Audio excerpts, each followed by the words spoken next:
I'm T. Jefferson Parker. I was born in Los Angeles, California in 1953, and I'm the author of 19 mystery thriller novels. The first one was published in 1985.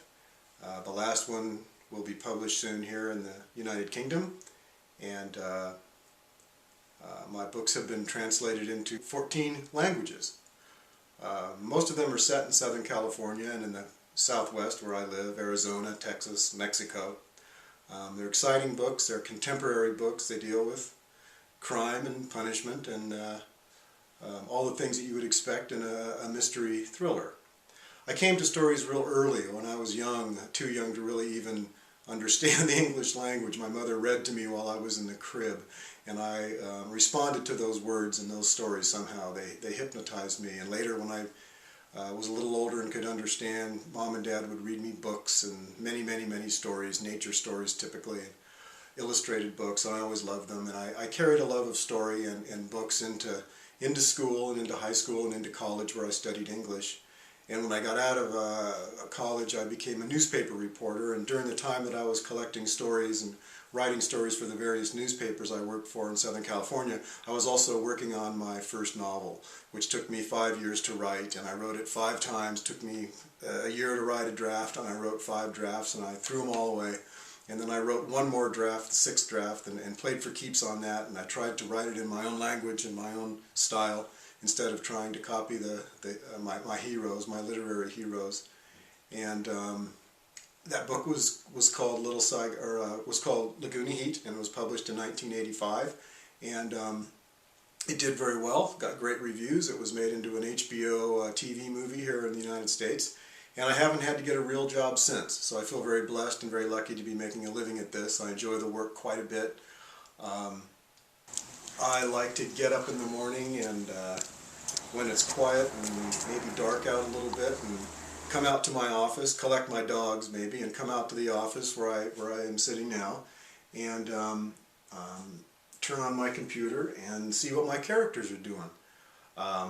In spite of the fact that a hardcover or a novel looks very complete and very executed when you pick it up in the bookstore and hold it in your hands and you go, oh, this author must have really had a master plan for this book. The truth is that most of us work day to day, and we make those stories up one paragraph at a time, so I never really know what's going to happen in one of my stories.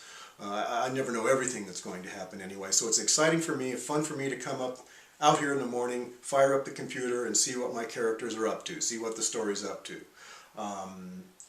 I'll surprise myself sometimes, which is one of the reasons that writing is kind of an exciting and fun thing to do once you get the hang of it.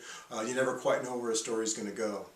The last book that I published, my new book, is called The Jaguar, and it's a very unusual mystery thriller crime story. It focuses on an American singer-songwriter, talented young woman named Erin McKenna.